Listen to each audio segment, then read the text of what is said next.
Dan, an Aussie trials in the book for the ages in some aspects, but not really in others. It was a weird one. It was one that didn't disappoint, and then one that did disappoint in many sort of different ways. Like there were some ridiculously fast swims, and then I thought there were quite some underwhelming swims as well. But the first day, it looked as though it set the standard, and then it kind of petered off, and then it peaked again midway through, and then it peaked off again towards the end. So a bit of an up and down meet, I think, but there were some big swims which we will cover now. Yes, so on this week's episode of the Propulsion Swimming Podcast, we are, of course, going to be reviewing the Aussie Trials 2024. Dan, I think how the best way to structure always a review so that we make sure we cover most of the talking points is going day by day. We did it for the Aquatics GBE Championships, which acted as the British Trials, and we got it done in like 45 minutes. So I'm pretty confident we can do this now for the Aussie Trials. So let's go through day by day Aussie Trials, swims that impressed, swims that didn't impress. We'll talk about British swimming ramifications because we are, of course, a British swimming podcast. And, you know, just to keep things in a broader context, we are recording this on a Tuesday night when the US trials are still going ahead. So when we say there has been a swim, the fastest swim in the world, there may have been a world record when you're listening to this from, I don't know, Regan Smith in the 100 back. That could completely knock whatever we talk about at the water. But I want to give context to start with. 57.33 is McKeown's world record. Regan Smith is right on it, lunging to the wall, and Smith has done it. Yeah, well, it's funny that you brought Regan Smith there because that was part of my prediction for the US preview, wasn't it? And she got quite close, and she's still got a final to go. Semi-finals, yeah. Yeah, semis. So she's got a final to go. So that's an interesting one that you brought up there. But day one, I mean, we started with a bang. Yeah, Ariarne Titmus is unreal, and the form later on in the meet showed this, but a 3:55.44 in the 400 meters freestyle is head and shoulders ahead of the rest of the world. Ledecky has swum it at this point. We'll review US trials next week's episode. Yep. Dan, I don't think it's the race of the century anymore. I'm sorry. I think the 400 free might be a foregone conclusion given Ariarne Titmus's form. I think McIntosh can give her a bit of a run for her money, but I just don't know if Ledecky can. Oh, I was going the other way round. Oh, so maybe it still is the race of the century. Maybe there's still a chance. That is interesting. I just think Ledecky is more focused on the longer distance events, and then I think 400 is a good distance for McIntosh, which is what you see in the 400 IM, you see. See, I thought McIntosh was concentrating on the I am, not the freestyles. I just think, well, she's just a very good swimmer, isn't she? But Titmus is definitely putting her name in the hat to say, I am the number one right now. It's not even name in the hat. Right now, it's the only name. To go that fast 6 weeks out from Olympics is crazy. Well, Ledecky's just gone 3:58, right? And that was a championship record, if I remember right as well. And Titmus has just gone 3 seconds quicker. So it's a bit of a distance. That's a good, body length or two. So she's going to have to work hard to just keep up with Titmus at the moment. And we'll move on to another race later on in the meet as well. But this puts her in a fantastic position heading into Paris. And I don't think anyone beats her now, just based on that swim. I don't think anyone challenges her. I think Summer gets the closer of the two. But I think Titmus, that's a gold for her. We'll have an Olympics preview podcast in a few weeks' time where maybe the dust has settled. But not like 3 seconds ahead of Ledecky at this point. They're both pretty much at the same point in the season. Yeah. Maybe Titmus has tapered a lot more than Ledecky because Ledecky knows that there's not as much of a competition. The Titmus may be faced in the 2 free, which we'll get to.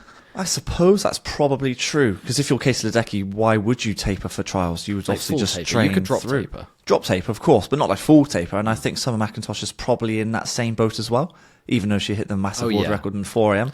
So if you look at it from that point of view, you've got Ledecky and McIntosh not at their 100% best, and then you had Titmus at her best, then maybe race a century, I think it's still there, but I just think there's more exciting races now because Titmus is just a little bit head and shoulders ahead. I wouldn't be surprised to see the world record. Like, she got so close. I can't remember how close it was. What was it, 600s or something like that? I got a bone to pick with the Australian world record line at this meet. Oh my, it's so misleading. Yeah. I hate it. I fell for it last time, and then they all say on comms, like, oh my God, they're like a body length ahead of the world record with 25 to go. when actually I assume it's based on averages per 50. But even then, like, some of the times the swimmers were hitting the wall ahead of the world record line, hitting the wall, and you're like, world record! Wait, what? No. Yeah, it's so confusing. I don't know why they do that. No idea. I don't know if it's to make it look more appealing on screen for the fans watching, to make them think, oh my god, a world record is on the cards literally every single race. Yeah. Maybe that's part of it, but it's I don't like it. I'm not a fan. It's very misleading.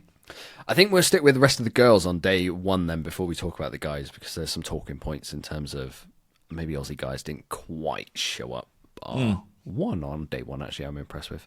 Women's 100 fly, Emma McKeown secures her spot at the Olympics after her all-conquering Tokyo Olympics. She goes back. The 100 fly is her only individual. Dan, I know you really wanted to predict that going in, but I actually told you, no, Dan, that's too negative. Yeah. No, fair play to you. I did that prediction right, and then obviously the one I came up with the Chalmers one, that's very, very, very wrong. But Emma McKeown's 100 fly, though, 56.85, I thought reasonable. Yeah. Until. Yeah. I actually thought 56.8. I thought, hey, that's actually quite good. That's Olympic final, and then she can build on that in the next couple of weeks. And then you got Gretchen Walsh, Regan Smith, and Tori Husk all going 55, like low to mid, and you're like, oh, that's like a second and a half off. That's a big difference. Yeah, it is. I think it's not good for the Aussie medley relay either. I think the Americans are head and shoulders on that one now. Especially because we've had Lily King do her breaststroke as well, and that was relatively solid as well. And Australia just don't have one, do they? So, yeah, I don't think they challenge America. I'm not sure any country challenges America, if I'm honest with you. So we'll see what's to come from McKeown. Obviously, she missed out on the freestyle events, which is a big hit for her. She's on the relay just. I think she was sixth in the 100. Sixth, yeah. Just. What would they need her? I think there's definitely a 52 point in there, especially for relay takeover as well. I'm not sure. But then if she's going to be concentrating more on the fly now, then I don't know. So at least she's doing an individual. At least she's on the plane. I think that's a positive to take away.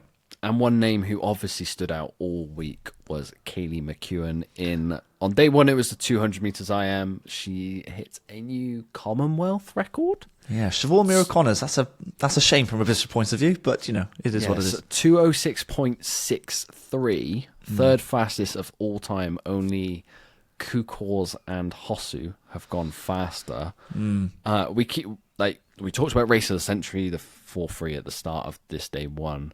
The women's 2IM is one both me and you think is the best women's race heading into. In terms of depth and excitement, I think so. Paris, yeah, I think so. I think McKeown might be head and shoulders. Oh, I don't know about head and shoulders. Head and shoulders, 0.3 of a second is not head and shoulders. We got to wait for Kate Douglas to see what she does at American trials, but we know obviously what's and Alex Walsh, of course, but we know what Summer McIntosh has done, like low 207. You got Kaylee McKeown now going mid 206s. Is the world record on the cards? No. Like I've done a video on this, and I'm like I'm toying with it. Like last year, I would have said no, and now she's like half a second off, and I'm like, whoa, I don't know. I'm not so sure. So. I don't think so either, but it's getting very close. Third fastest ever for her now. That's she's getting better and better. Like I just don't know what's her limit. I've got no idea. We'll talk about her backstrokes as we go along, but I just she's one of these swimmers that I just don't doubt right now.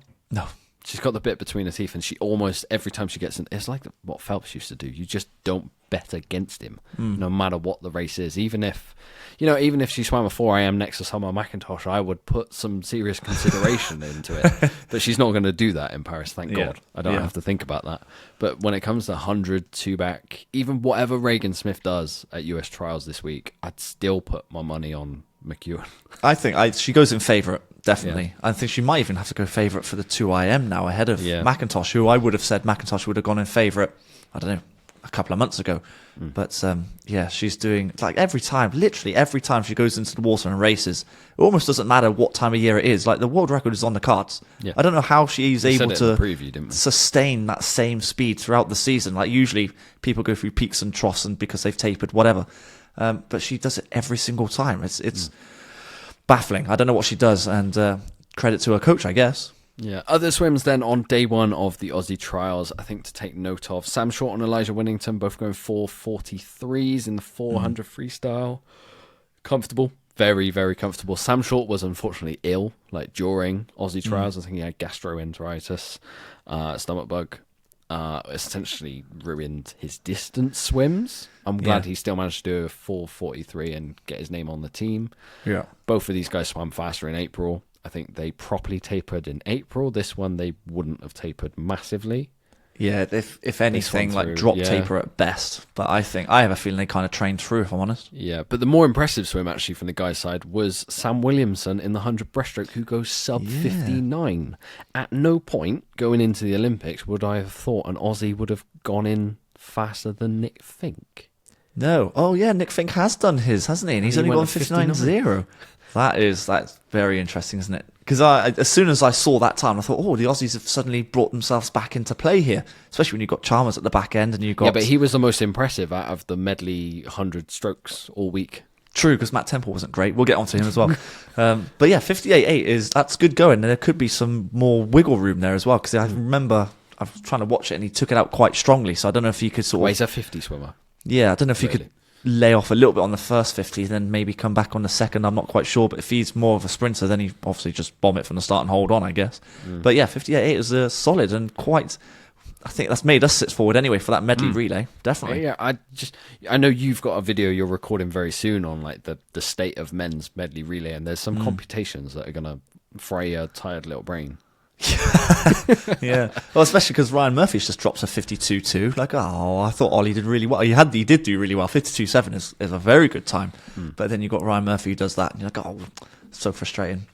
But Day 2 then of the Aussie trials, I think back to Kaylee McKeown, what we were speaking about before, 100 backstroke, she goes a 57.61.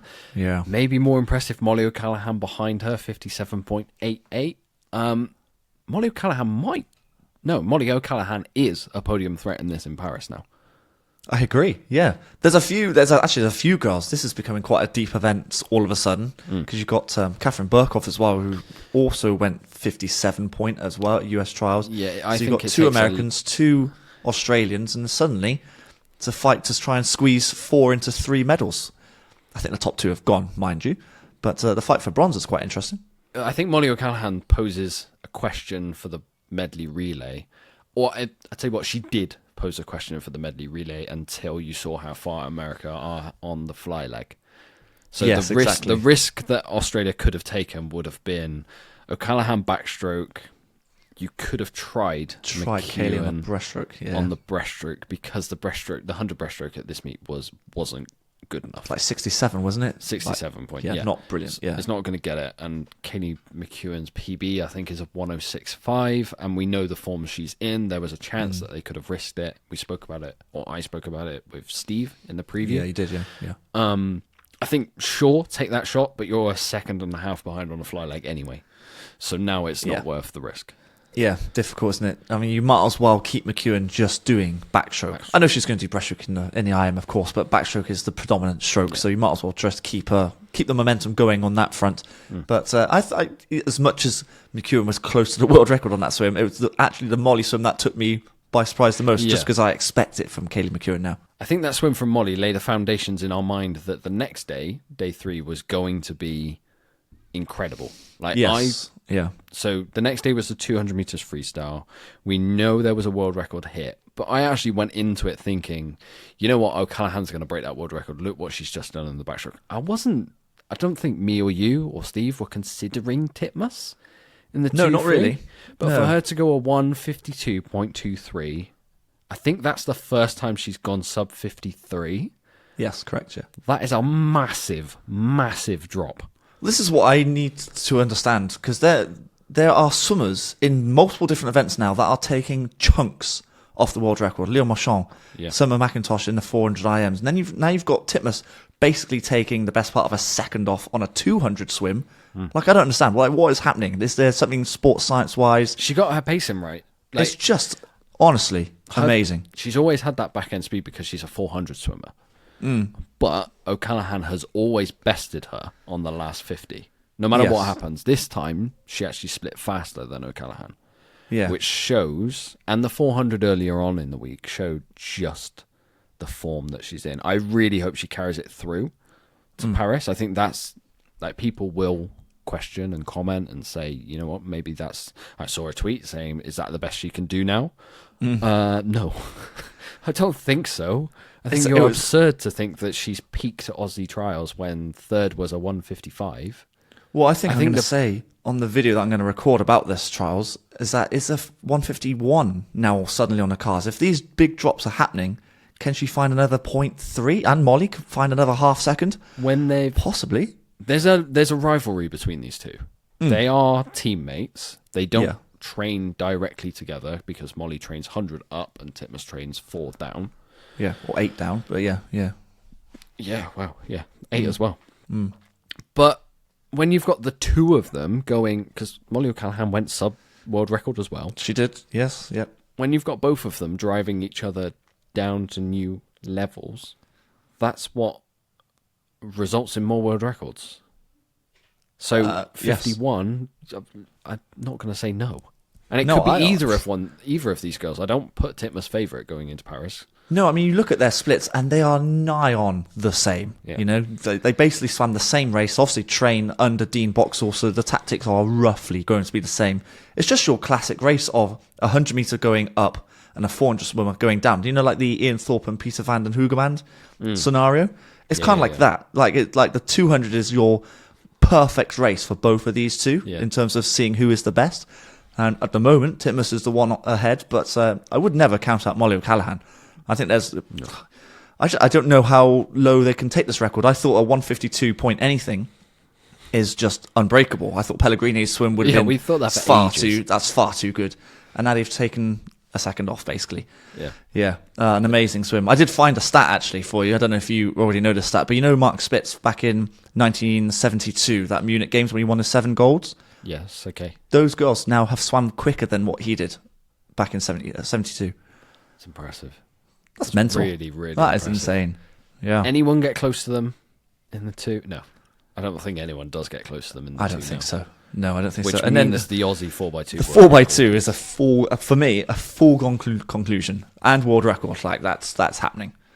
Yeah, wasn't it Shayna Jack who finished 4th or something? That caught me by surprise. Something like that, yeah. I thought she was a 50 going up to 100, but I'd she say came 1500 4th in the 2. Yeah. Just Aussie freestyle is just incredible at the moment. So yeah, that was obviously clearly the race of the meet. So by some way, yeah. While we're talking Aussie freestyle, then day 3 on the men's side was Cam McAvoy getting in the water, 21.35. For me, the way that Aussie trials and US trials are positioned in the calendar, it doesn't make sense in my head for some tapers, which is why we're talking that the biggest and best of Australia swam through it. It makes even less sense when you're a 50 swimmer, because you need a fairly long taper going into a meet like that, and he's got Olympics right around the corner, and he'll want to start that taper in 2-3 weeks time. So I don't know if he would have been rested in the slightest, but then again, Cam McAvoy's training methods are a bit different than your traditional sprinter. So 21.35 could be exactly where he wants to be. If Ben Proud didn't do what he did at our British trials, we would have said that's unreal. I would have said that's absolutely insane. Yeah. But the fact that Ben's done what he did, you're like, oh, that's pretty good. It's not so bad. But really, like, those two guys are, when I say head and shoulders, like 0.1, 0.2 on a 50 that's massive, right? Those two guys are quite far ahead based on that. I'm still waiting to see what Manodou does this week at French. He's just PB'd in the 100. Yeah, and he is a 50 swimmer, I would say. So that's quite interesting. Unless he's targeting the 100 more so for the 4x1. We went through this morning. I don't actually think the French have a depth. No, so you got Grousset and Manodou, and then we're kind of clutching at straws, aren't you? Yeah. So, yeah. Going back to McAvoy, I think that's a really good swim. And he, like you said, the training that he does stay a little bit sharper than your traditional sprinter, let's say. Yeah. I can't work out what they do for tapers. Like the Americans and the Aussies, they have, 6 weeks, 7 weeks before the Olympics. How do you go fast now and then go even faster again a couple of weeks down the road? I don't know how they do it. Honestly, I've got no idea how to do it. So, yeah. We need to go to America and sit poolside at their trials and speak to some coaches. Yeah, just to understand it, I think, yeah. Yeah. Ben Proud still got a chance in the 53 for a gold? Oh, yes. Absolutely, yeah. Hopefully he gets any medal for one, because he hasn't actually got an Olympic medal yet, has he? No, I don't think he does. But I think the up 50, anything can happen, of course, and he can very easily win a gold, I think. Yeah, definitely. Yeah, we're about to see what Jack Alexi, Dressel, and all of that jazz do in America as well. Yes, so we that might be quite dated when you listen to the podcast back. But we'll see. We'll see. Should we talk about the men's 800? Like I said, Sam Short was ill. Elijah Winnington trained through. It's the same. 7:45 is decent, but there wasn't the fireworks that we wanted from that head-to-head. I don't think they need to, though. They had no competition. So I think Short Short was to discuss it. Short was a second off, I think, Winnington in that race. Yeah. But it's basically it's the same story on the 400. I think that they trained through. I don't know that for sure, because they were obviously going to be the top two to qualify anyway. So there's no real need to go absolutely flat out, because they're going to qualify either way. So yeah, I think it's the same story. Day 4 then of Aussie trials. Kaylee McKeown back in the water. 2 backstroke, 2:03.3. Very, very nearly a world record. I would love to know if you added up all of her swims, the 100 back, the 2 back, the 2 IM, what she would have missed world records in total by a second. 3 world records. Yeah, you're absolutely right. Cumulatively by no more than a second. Yep. This one is even more nailed on than the 100 back for me when it comes to Paris. We've spoken about it multiple times. I think this is her something favourite event. absurd happens at American. Yeah, you're right. This might be the favoured event. Yeah, I think so. This is the one that she completely dominates on. Yeah. This is where her technique comes into play, and her underwaters for that week is insane. And mainly her pacing. I say her technique, but it's really her pacing. How she's able to, obviously the first 50 is always going to be quicker, you're fresher, but the next 3 50s are basically the same split. I don't know anyone in the world that can do that, and that's the reason why she is good as she is. It's the pacing. Men's 100 free then. For me, I thought Aussie swimming was a little bit faster than where they've placed themselves against the rest of the world. And one with Chalmers, I thought he would go faster than a 47.75.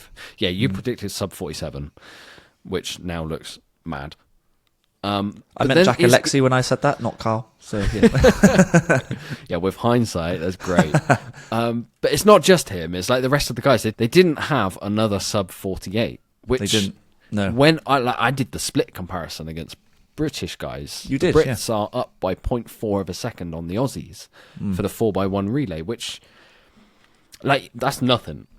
But that's a very good place to be for the Brits that they've never been in before, really. Not on the 4x1. Definitely not. No. And you kind of associate Australia being good at freestyle and therefore good at sprinting. But then you look at the names like Jack Cartwright and Flynn Southam and Kai Taylor. All of them are in your 48 low to mids, which is it's just not going to cut it. You got to go 47 points to back up what Chalmers can do from a relay split. I assume he's going to anchor. He'll probably go 46. 46, 47, very low on a relay takeover. Yeah, You've got to help him out. It's a weird one. It's a good thing from a British point of view. It's a really good thing. I think the Americans are head and shoulders in this relay now. After seeing the heats this morning at the point of recording, the 100 free, the 4x1 gold might be gone. I don't know. That's a bit pessimistic. I think we've got some guys that could drop. We do. I think sometimes. the British order will be fun because you've got you could put all three of the 4 at the anchor leg. Oh yeah, easily. Fun. Yeah, yeah. We get to this in the summer, but I'd probably be an advocate to stick Matt as your lead-off guy for a lot of the relays, and I would agree. Duncan as the holding swimmer or the anchor. Yeah, I think Matt should be leading every relay. If I'm honest with you, we'll get to that this summer. But yeah, we'll preview that later. But I'm surprised. This was one of my more underwhelming races. Actually. Yeah, this is what you meant in the intro, wasn't it? Really? Yeah, Chalmers just didn't really show up all meet again. Did he need to show up when everyone else is swimming 48? Well, that's just it. I mean, that 47.7 is actually still ranked top 10 in the world right now. So it's still actually very good. But you're talking about Carl Chalmers, who is arguably one of the best 100 freestylers ever. And you kind of expect him to hit your mid to low 47s. But I'm sure he'll do it in Paris. But it's the swimmers underneath that back up the 4x1, which didn't quite happen for whatever reason that is. Don't know, maybe they needed to be dragged along by Chalmers a bit more. Maybe they thought maybe, on but him they're at a good point. Have you watched the race? Because Chalmers actually took it out, which is weird. not usually what he does. He was just playing about then. So, clearly. yeah, I've got no idea. But unless that was a tactic to try and draw, I don't know. Yeah, I'm not sure. No idea. No point overthinking it. No, exactly. Elsewhere on day 4, then we'll round up like the 2 other decent swims. Elizabeth Decker's in the 2 fly, 206.01. We wanted to keep an eye on her so that we knew where Laura Stevens, Kiana McInnes could be in the 2 fly. 206.01, faster than both of them, but not by the margin that she's capable of. Again, this is one where you're a Brit and your middle prospects definitely haven't got worse. No, I wouldn't say so. In fact, I think she's one of those swimmers that took a taper in April because she went 205 low, which actually is then very good in April, and then went 206.0 She didn't really just have last week. competition, did she? No, I mean, she was tested on the first 100, but then came through on the back end and won, I would say, quite comfortably in the end. She's got an interesting technique. I don't know if you've seen it, but there is no second kick on her fly. There's a few of them that do this. Yeah, it's very bizarre. I know the first thing to go when you swim is your legs, because that's where... No, not really. You shouldn't do, really. But it seems to work for her. Like, everyone has their individual preferences. But she is all arms, which I find interesting, and especially being a 200 fly, you'd think she'd fatigue quite hard. But no, it seems to work for her. Interesting. Titmus in the 800 freestyle on day 4, 8:14.06. We say she's favourite for the 4. She's up there for the 2. Gonna take some to challenge Ledecky at that 8. Yeah, she's always around that 3:13.14 mark. I can't actually remember what her PB is, but it's around there. What do you reckon Ledecky's going to go to win? I assume she's going to win gold, but what time do you reckon she's going to go? I think maybe sub 8:10. That's what I'm thinking. I'm thinking you're sort of... I can't remember. When she moved to Stanford, it took a while for her to get going, but didn't she go 8.7 or something like that? And that was a year or so ago. Yeah, last year it looked like the 8 and the 15 were the ones that were really moving on, and she was getting back to, there's world record bells starting to ring again. Yeah, she hasn't set the world alight. We'll get to US trials. Yeah. She hasn't set the world alight in the 4 or the 2, but the 8 and the 15's her. That's her event. Yeah. Titmus will always race the 800, but obviously she's better, I think, at the 4 and 2 now. Yeah. I don't know if the 800 came out. Why would she race the 800? Because I think there's a medal on the card, doesn't there? Yeah, but do you save yourself? I don't know the schedule looking at it, but I think the 8's right at the end because we've gone through it with Summer McIntosh. Oh, that's right. Yes, and the 2 I am. Oh, so she might as well do it. I mean, the 4 and the 2 would be gone by then. It's a bit of a killer, mind you, to leave the 800 right until the end. I mean, why would you, like, if you know you're not beating Ledecky? Yeah. But silver. I mean, silver or bronze is always very good going, isn't it? So, but yeah. Day 5 then, Aussie trials. Zach's Double T Cook in the 200 metres breaststroke. Now, we actually didn't speak about him in the 100. He missed out on the 100. He came third. Yeah, surprising. So this was his... Yeah, I mean, surprising in a way, but when Sam Williamson goes a 58 point, I don't think Zach Double T Cook is a 100 swimmer. He is the 2. And the 2, he went a 207.4, again, without really too much competition. I feel like he's kind of in the same boat as Kaylee McKeown on that front, because it's basically just a time trial for him. Although, actually, that race, he did have a youngster next to him, Joshua Young, I think, who was actually keeping up with him on the final 50, which I don't know if any other swimmer can do that. Yeah, he is pretty good at the final 50. And he's going to have to be good to beat Chang. Yes, yeah. So, I don't think I take too much away from Zach's performances at Aussie Trials, a bit like I do for most of the guys, because I just don't know. Actually, you think 207 compared to what the Brits has done is outstanding. Yeah, it is, yeah. But you expect that from outstanding swim, the Olympic champion, former world record holder. You kind of expect that, obviously. Yeah. Maybe I'm underplaying that swim, actually, just thinking about that. 207 swim 6 weeks out for the Olympics is outstanding. And he's on the trajectory where in April he did a 2.8 or 2 high, 2 high, oh my God, or a 207 high, something along those lines. So he's actually going in the right direction. Yeah. I kind of get the feeling... You know what? No, I downplay I get the feeling that 206 might be good enough for a medal. Of course, he doesn't want just a medal, he wants gold, but... You're going to have to go 205 mid to low. Yeah, I forget what the world record is now, but it's something ridiculous, isn't it? 2:05.5. That boy, yeah, he's got to find 2 seconds to hit that. That's a bit of a jump. But I think 2:06 is on the To cards. be fair, just put into like that swim. Yeah, I really downplayed that swim. That is a very good swim. 2:07. Yeah, it is really. Yeah. Women's 100 meters freestyle. Then the deepest, best, fastest domestic race in the world. It's a debate that is going to be up for grabs in a video on the I'll do a main video channel. for you. Yeah, We've got a lot of these videos coming. It wasn't as fast as I thought it could be at the top end of it, but the depth That's was. what I thought. I'm not gonna put it quite in the underwhelming section because the times are good. Like 52.3 for Mollie O'Callaghan is like top 3 in the world or something like that. Maybe even top 2. I thought she would be closer to Siobhan Jorge's leading swim in the world. Well, you did look at her. Which is If you look at her 52 reaction flat. after that race, I mean, she looks miffed, like really, really annoyed. So I wonder if, it's quite clear that she wanted to go faster, maybe set a marker out. But I kind of compare it in my head to the British 200 free. You know, the pressure was super high, where it's not even about the time in the end. Like we were predicting, those guys are going to go 143s just to try and make sure they qualify. And then I was kind of thinking in my head, some of these girls might have to go sub 52 just to qualify. But in the end, it's not Sub 52. yeah. Well, in the end, it's not about hitting the times. It's just qualifying. Like to qualify is a massive achievement. Like Emma McKeown has missed out. She's the Olympic champion. She's 6th. Yeah. So She's missed out individually. yeah. Oh yeah. Individually, that's what I mean. Yeah. But then you got Shayna Jack, who's also gone that, and we'll talk about her 50 later as well. So it's deep. Like the women's 4x1 is just ridiculous. It's deep to a point, but both me and you expected faster to the point that the Americans are going to see those swims and be, that relay isn't as unbeatable as maybe we think. That's what they've done on social media, actually, to be fair. Yeah, they have gone hard at it and said, Yeah. well, we're beat the Aussies now. I'm not sure because there's so much more that Mollie could Yeah, give. I think so as well. The swimmers behind her, like Bronte Campbell coming fourth, is a story in itself because she'd just torn her calf or something weeks before. Meg Harris coming third, Shayna Jack. I feel like there's a lot more to come from Shayna Jack given her 50. Yes, I think so as well.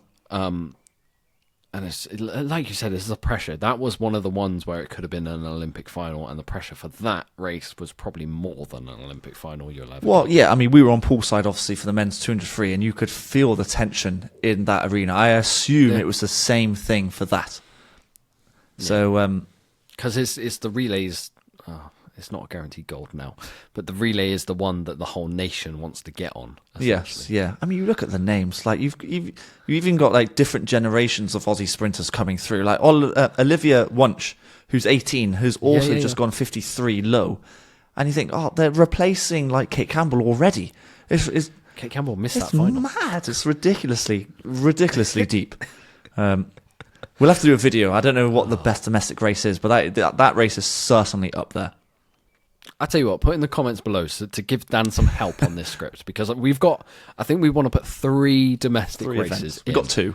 And from our thinking, so it's the men's 2 free at British, the women's 100 free at Aussie, and I think right now, between me and Dan, it's a debate whether it's women's 100 fly in America, men's 100 back in America, and men's 100 free. I'm leaning towards that 100 free based on what I've just seen in heats. So we'll judge it. We'll give it a day.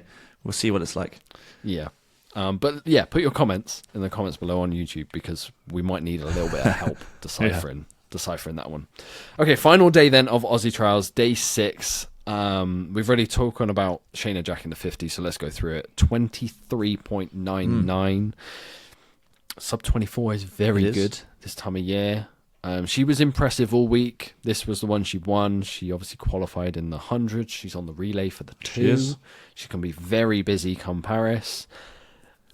I still don't think she challenges Sjostrom in the 50, but she's certainly a medal threat. I don't think anyone challenges Sjostrom. She's so far ahead, 23.6. She is, but I'll wait to see what Gretchen Walsh does. Oh yes, true. That is true, and she's obviously doing quite well, isn't she? But yeah, no. Shayna Jack is, because she was out of the pool for a while, wasn't she? I think she was suspended, so she was suspended for a so she's come back and all guns blazing. It seems like she's going individually for the 50 and 100, relay for the 2. So she's on track for winning 3 medals. I think that could be very much on the cards, of which a couple of world records as well, especially in those relays. And then again, Emma McKeown misses. Just, but still misses. Yeah, misses. Massive shock, I suppose, really. Yeah, that one for me felt more likely than the 100. Yes, yeah, I agree. Just because anything can Which happen is on the why 50. Meg Harris to beat her by 600. Yeah, same time, isn't it? It's kind of nuts to think that Emma McKeown, who came away with 7 medals in Tokyo, is getting a shot at the 2 relays and fly. The 100 fly is not, Unless she does the mixed as well. Man, it's only 3 years as well. Yeah, Time changes it's strange, fast when it's just the depth of Aussie That's just women. Yeah. That's all we've spoken about on this review, really, is the state of the women's side. Well, that's the biggest. Which is in a very good the biggest place. talking point, because the women are absolutely flying and they are the best in the world right now. I mean, we'll talk about 2 more men's races here, but they're good, but they're like not quite as good, or really nowhere near as good as the women right now. No. I mean, you've teased it, but what, Brandon Smith in the 4IM going a 4:10.18. As a British fan, I'm happy to see that, because Match Litchfield has gone a 4:09.1, isn't it? For 0. But there's a Matt few swimmers that are hovering around that 4:09.10 sort of area. Yeah, the bronze is up for grabs. When it comes to Paris. That is really the fight. Leon Marchand's just gone 4:10, but it looks like he hasn't tapered whatsoever. So, well, he won the heats in 4:14 and won it by 10 seconds. Didn't he? Yeah, he's literally swimming by himself. But I don't know if that's a good swim from Brendan. I think it is a solid swim. Like your 4:10 puts you in the world class category, I think, or your Olympic final category definitely. And then it's just a big old scrap for that bronze, I think, because Carson Foster's just gone 4:7, hasn't he? And so no one's really coming close to him at this point, apart from Marchand, who's again even further ahead. So yeah. And then we finished things off, I guess, talking about the men's 100 fly. So Matt Temple, I predicted, would go the fastest time in the world this year. Yeah. Man, we put bold predictions out on this podcast because we like to have a bit of fun. There's no point putting boring things out there. Yeah. Yeah, I was wrong. Yeah, I mean, I was... Well, funnily enough, Matt Temple was going to be my bold prediction until you said, my prediction is going to come in the men's 100 fly, so I'll have to change it. And I was going to say the sort of same thing as you. I thought he would have gone a sub 50. I thought a 49.9 was very much on the cards. But he's a bit hot and cold. He is, because I can't remember when it was. On it. Yeah, I can't remember when it was. Was it February maybe this year? I can't remember. I think but it was he went December last year. December last year, yes. And he went 50.2. Like, what? That's why I was kind of hoping that he would go that quick. But maybe 51... Well, it was. 51.1 is good enough to qualify and win, ultimately. A little underwhelming. I think the broader picture of these Aussie trials is I just don't know where the guys are at. Like, I'm not reading anything from the results. Maybe Cam McAvoy in the 50, you say he's in where he needs to be. He's swimming well. The rest of them, this may as well have just been an open meet, because I can't quite grasp whether they are gold medal contenders or whether they have got some work to do in 6 weeks. Well, I'm basing it more off their April meets than what they've just done, to be honest with you. Apart from the women, ignore the women because they're obviously flying. But when you're looking at the men, they all swam better in April. Yeah. So it makes me think that they must have tapered more for that one than they have for this. I agree. Which is risky in itself, obviously, but there is not the depth on the men's side there is on the women's side. So, yeah, interesting. Ups and downs with this meet, but there was a big ups. Yeah, that logic with the guys' side, I wonder if they do ever think about moving their trials to April when the Brits are. If all of the guys are swimming fast, if they're all even the women swam fast in April. Really did, yeah. I wonder if being this close to trials, they're second guessing and trying things out for next Olympic cycle. Who knows? I mean, from a British point of view, it looks like our trials were right up there, like proper world class now, and that was back in April. So we'll talk about this after the American one, but I think the Brits can take away from all of the racing that's happened to huge this confidence. point, I think massive confidence, because that was a world class fast trials. Like it's as fast. Yeah, there's the odd swim here, like the women's 2-3, which is nuts. But we haven't talked about women's 4 a.m. Freya Colbert went faster than anyone in Australia. Yep. There's and America, actually, funnily enough. Yeah, there's peaks and troughs in the British one where you're just like, actually, they've prepared as well and gone as fast at their trials as some of these big nations coming in, which is a good place to be for British swimming. I honestly think we'll do quite well. I mean, we'll obviously preview it closest to the Olympics, but I think we're going to do quite well based on this. But again, that might all change with the Americans, and we'll see what they do by the end of this week. Now, we usually finish these review podcasts of meets with Swim of the Meet, Dan. Oh. Do we need to? I mean, not really. We're going to say the same thing. Same race, same swimmer, I think. Yeah, Titmus 2-3 world Titmus record. 2-3, yeah. Quite comfortably. Honestly, I think that's one of the best races you'll probably likely see at the moment, unless they do it even better in Paris, which could very much be the case. I mean, that race was sensational. Yeah, I agree. Okay, so that just about rounds up this week's episode of the Propulsion Swimming Podcast. Like I said, next week we are going to be back reviewing the American trials which are taking place. Some amazing swims so far, some not so amazing swims. A bit like this Aussie trials. So it's the same feeling. Dissect it all again. Yeah. Yeah, so if you haven't subscribed already, now is the time to do so on YouTube, on the Propulsion Swimming Podcast YouTube channel, on Apple Podcasts, and on Spotify, because there's so much Olympic content coming very soon. Yes. And me and Dan will see you guys in 7 days' time. Yeah, thank you for listening, everyone, and we'll catch you on the next one. You've been listening to the Propulsion Swimming Podcast with Scott and Dan. We want to thank you for joining us and invite you to subscribe to the show, as well as checking out the Propulsion Swimming YouTube channel for weekly tutorials and videos to get your swimming fix. We will be back next week. Until then, we'll catch you on the next one.